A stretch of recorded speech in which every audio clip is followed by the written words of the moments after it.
ಸ್ವಾತಂತ್ರ್ಯಕ್ಕಾಗಿ ದಂಡಿ ಯಾತ್ರೆ ನಡೆಯಿತು. ಎಸ್.ಎಂ. ಕೃಷ್ಣ ಅವರು ಕಾವೇರಿಗಾಗಿ ಹೋರಾಟವನ್ನ ಮಾಡಿದ್ರು. ಐಕ್ಯತೆಗಾಗಿ ರಾಹುಲ್ ಗಾಂಧಿ ಭಾರತ್ ಜೋಡೋ ಯಾತ್ರೆಯನ್ನ ಮಾಡಿದ್ರು. ಗಣಿ ಸಂಪತ್ತಿಗಾಗಿ ಬಳ್ಳಾರಿ ಪಾದಯಾತ್ರೆಯನ್ನ ಮಾಡಿದ್ವಿ. ಅಂದ್ರೆ ಸಿದ್ದರಾಮಯ್ಯರು ಡಿ ಕೆ ಶಿವಕುಮಾರ್ ಎಲ್ಲ ಹೋದ್ರಲ್ಲ. ನೀರಿಗಾಗಿ ಮೇಕೆದಾಟು ಪಾದಯಾತ್ರೆಯನ್ನ ಮಾಡಿದ್ವಿ. ಡಿ ಕೆ ಶಿವಕುಮಾರ್ ನೇತೃತ್ವದಲ್ಲಿ ಹೋಯ್ತಲ್ಲ.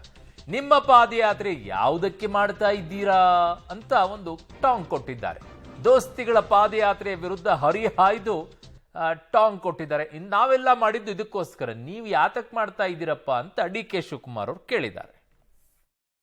ಪ್ರಜ್ವಲ್ ರೇವಣ್ಣಂದ ಸಿಡಿ ವಿಚಾರ ಏನ್ ಮಾಡಿದ್ರು, ಪೆಂಡ್ರೈವ್ ವಿಚಾರ ಏನ್ ಮಾತಾಡಿದ್ರು, ಏನೇನಾಯ್ತು ಅಂತೇಳಿ ಅವೆಲ್ಲ ಬಿಡಿಸಿ ಎಲ್ಲ ಅವರೇ ಮಾತಾಡಿದ್ದಾರೆ. ನಾನೇನ್ ಮಾತಾಡ್ಬೇಕಾದ ಅವಶ್ಯಕತೆ ಇಲ್ಲ. ಎಲ್ಲ ಯೂಟರ್ನ್. ಫಸ್ಟ್ ನನ್ನ ಮೇಲೆ ಹೇಳಿದ್ರು, ತಿರ್ಗಾ ಅದಾರ ಪ್ರೀತಮ್ ಗೌಡ ಅಂತೆ, ತಿರ್ಗಾ ಒಂದ್ ಹೇಳಿದ್ರು, ತಿರ್ಗಾ ಅದಂತೆ. ನಾನು ಒಂದು ಈ ಸಂದರ್ಭದಲ್ಲಿ ಹೇಳಲಿಕ್ಕೆ ನಾನು ಬಯಸ್ತಾ ಇದ್ದೀನಿ, ನೀವು ಗಮನ ಇಟ್ಕೊಂಡಿರ್ಬೇಕು. ಇವತ್ತು ಏನೋ ಬಿಜೆಪಿ ಅವರಿಬ್ರು ಬಿಜೆಪಿಗೆ ಬ್ಯಾಕ್ ಸ್ಟಾಪ್ ಮಾಡಿದ್ ನಾವು ಮಾಡಿದ್ವಾ? ಯಡಿಯೂರಪ್ಪಂಗೆ ಯಾರು ಬ್ಯಾಕ್ ಸ್ಟಾಪ್ ಮಾಡಿದ್ರು? ಇದೇ ಕುಮಾರಸ್ವಾಮಿ ಬ್ಯಾಕ್ ಸ್ಟಾಪ್ ಮಾಡಿದ್ರು. ಇವತ್ತು ನಮ್ಗಳ ಮೇಲೆ ಮಾತಾಡ್ಕೊಂಡು ಬರ್ತಾ ಇದ್ದಾರೆ. ನಾನು ಒಂದ್ ಹೇಳ್ತೀನಿ, 17 ಜನ ಇದ್ರು ಎಂಪಿಗಳು. ಸಿದ್ದರಾಮಯ್ಯನವರು ಡೆಪ್ಟಿ ಸಿಎಂ ಇದ್ರು, ಅವ್ರನ್ನೂ ಸಹಿಸಲಿಲ್ಲ. ಅವ್ರ ಎಂಪಿಗಳು ಒಬ್ರು ಅವ್ರ ಜೊತೆ ಯಾರು ಎಂಪಿ ಆಗಿದ್ರು ಅವರು ಇಲ್ಲ, ಯಾರನ್ನು ಬಿಡ್ಲಿಲ್ಲ. ಅವ್ರ ಮಕ್ಕಳುಗಳಿಗೆ ದಾರಿ ಮಾಡ್ಕೊಳ್ಳೋಕೋಸ್ಕರ ಎಲ್ಲ ಜನತಾದಳದ ಎಲ್ಲ ನಾಯಕರುಗಳೆಲ್ಲ ಪಾರ್ಟಿ ಬಿಟ್ಟು ಓಡಿಸಿ ಕುಟುಂಬಕ್ಕೆ ಅನುಕೂಲ ಏನ್ ಮಾಡಬೇಕೋ ಮಾಡ್ಕೊಂಡು ಬಂದ್ರು. ಇದು ಜನತಾದಳದ ಇತಿಹಾಸ. ನಾನು ಒಂದ್ ಹೇಳ್ತೀನಿ, ಈಗ ನೋಡಿ ಮಗನ್ ತೊಂದರೆ ಆಯ್ತದೆ ಅಂತ ಹೇಳಿ ಇನ್ನೊಬ್ಬನ ಮಗನ ಮೇಲೆ ಕೇಸ್ ಹಾಕಿಸಿ ಅವ್ರನ್ನೂ ಬಿಡ್ಲಿಲ್ಲ. ಆ ಎಂಪಿ ಅವ್ರನ್ನೂ ಬಿಡ್ಲಿಲ್ಲ, ಯಾರನ್ನೂ ಬಿಡ್ಲಿಲ್ಲ. ಹಂಗೆ ಸಿದ್ದರಾಮಯ್ಯನ್ ಬಿಡ್ತಾರೇನ್ರಿ, ನಮ್ಮನ್ನು ಬಿಡ್ತಾರೇನ್ರಿ? ಸೊ ಯಾರನ್ನೂ ಸಹಿಸೋದಿಲ್ಲ. ಚಲರಾಯ ಸ್ವಾಮಿ ಇರ್ಬೋದು, ಬೇರೆ ನಾಯಕರು, ಬಿ ಎಲ್ ಶಂಕರ್ ಇಲ್ಲೇ ಇದ್ದಾರೆ, ಜಾಲಪ್ಪ ಇದ್ದಾರೆ, ನಮ್ಮ ಇವರು ರಾಯರೆಡ್ಡಿ ಇದ್ದಾರೆ. 17 ಜನ ಗೆದ್ದಿದ್ರು, ಒಬ್ರು ಕೂಡ ಅವ್ರ ಜೊತೆಲಿಲ್ಲ. ಯಾಕಿಲ್ಲ? ಯಾರು ರಾಜಕಾರಣ ಮಾಡ್ತಾರೆ, ಯಾರು ಬೆಳಿತಾರೆ, ಮುಂದಕ್ಕೆ ನನ್ನ ಕುಟುಂಬಕ್ಕೆ ತೊಂದರೆ ಆಗ್ತದೆ ಅಂತೇಳಿ ಅವ್ರನ್ನ ತೆಗೆದಾಕುವಂತ ಕೆಲಸವನ್ನ ಇವತ್ತು ಮಾಡ್ಕೊಂಡು ಬಂದಿದ್ದಾರೆ. ಆದ್ರೆ ಕೊನೆ ಕಾಲ ಬಂದಿದೆ. ನಾನು ಹೆಚ್ಚಿಗೆ ಏನು ಹೇಳ್ಬೇಕಾದಿಲ್ಲ. ಇನ್ನ ರಾಜ್ಯದ ಮುಖ್ಯಮಂತ್ರಿಗಳು ಮಾತಾಡಬೇಕು. ಒಂದು ತಿಳ್ಕೊಳ್ಳಿ, 2ನೇ ಬಾರಿಗೆ ಕಾಂಗ್ರೆಸ್ ಪಕ್ಷದಿಂದ ಒಬ್ಬ ಹಿಂದುಳಿದ ವರ್ಗದ ನಾಯಕ ಈ ರಾಜ್ಯದ ಮುಖ್ಯಮಂತ್ರಿ ಆಗಿದ್ದಾನೆ. ಇಡೀ ಭಾರತ ನೋಡ್ತಾ ಇದೆ. ಅವ್ರನ್ನ ತೆಗಿಬೇಕು, ಅವ್ರ ಸಂಚು ಮಾಡಬೇಕು, ಅಸೂಯೆಯಿಂದ ಅಧಿಕಾರದಿಂದ ಇಳಿಸಬೇಕು ಅಂತೇಳಿ ಪ್ರಯತ್ನ ಮಾಡ್ತಾ ಇದ್ದಾರೆ. ಇದು ಸಾಧ್ಯ ಇಲ್ಲ.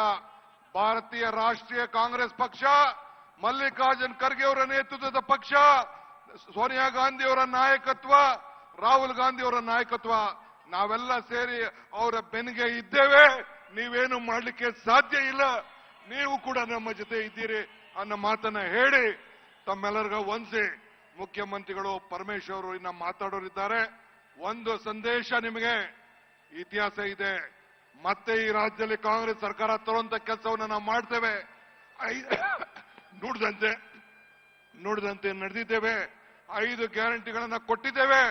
ಇನ್ನ ಮುಂದಕ್ಕೂ ಕೂಡ ನಿಮ್ಮ ಬದುಕಿನಲ್ಲಿ, ಭಾವನೆಗಲ್ಲ, ನಿಮ್ಮ ಬದುಕಿನಲ್ಲಿ ನಾವು ಬದಲಾವಣೆಯನ್ನು ತಂದಿದ್ದೇವೆ. ಹಿಂದೆ ಕಾಂಗ್ರೆಸ್ ಸರ್ಕಾರ ಯಾವ್ದಾದ್ರು ಕಾರ್ಯಕ್ರಮ ಕೊಟ್ಟಿತ್ತಲ್ಲ, ಉಳುನ್ಗೆ ಭೂಮಿ, ಸೈಟು, ಮನೆ, ಯಾವ್ದಾದ್ರು ಕಾರ್ಯಕ್ರಮ, ಓಲ್ಡ್ ಏಜ್ ಪೆನ್ಷನ್ ತೆಗೆದಾಕಾಯ್ತಾ? ಹಂಗೆ ನಮ್ಮ 5 ಗ್ಯಾರಂಟಿಗಳನ್ನ ಯಾರು ಕೂಡ ತೆಗೆದಾಕ್ಲಿಕ್ಕೆ ಸಾಧ್ಯ ಇಲ್ಲ. ಬಿಜೆಪಿ ಅವ್ರ ಕೈಲೂ ಆಗುದಿಲ್ಲ, ನಾವು ತೆಗೆದಾಕೋದಿಲ್ಲ. ಈ ಮಾತನ್ನ ಹೇಳಿ ನಿಮ್ಮ ಜೊತೆ ಇದ್ದೇವೆ ಅನ್ನೋ ಮಾತನ್ನ ಹೇಳಿ ನನ್ನ ಮಾತನ್ನು ಮುಗಿಸ್ತೇನೆ. ಒಂದು, ಆ ತಾಯಿ ಏನು ಚಾಮುಂಡೇಶ್ವರಿ ಇದ್ದಾಳೆ, ಆ ಪಾರ್ವತಿ ದೇವಿ ಮೇಲೆ ತಾವೆಲ್ಲ ಏನು ಅನ್ಯಾಯ ಮಾಡ್ತಾ ಇದ್ದೀರಿ.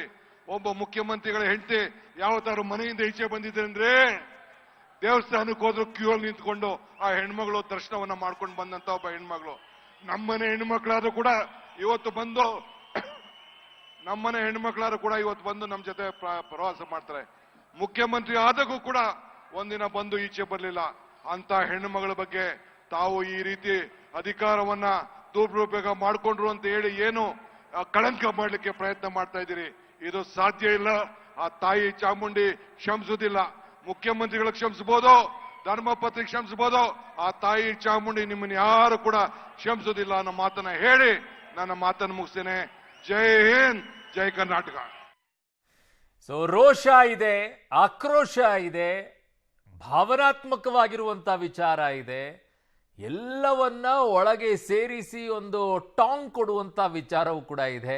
ಸೊ ಡಿ ಕೆ ಶಿವಕುಮಾರ್ ಅವರ ಇವತ್ತಿನ ಭಾಷಣ ಮಾತ್ರ ಒಂದು ರೀತಿಯಾಗಿ ಯುದ್ಧದಲ್ಲಿ ನಿಂತಾಗ ಒಂದೊಂದೇ ಅಸ್ತ್ರಗಳನ್ನು ತೆಗೆದು ಹೇಗೆ ಬಿಡ್ತಾರೋ ಹಾಗೆ ಅಸ್ತ್ರಗಳ ಪ್ರಯೋಗವನ್ನ ಇವತ್ತು ಡಿ ಕೆ ಶಿವಕುಮಾರ್ ಅವರು ಮಾಡಿದ್ದಾರೆ.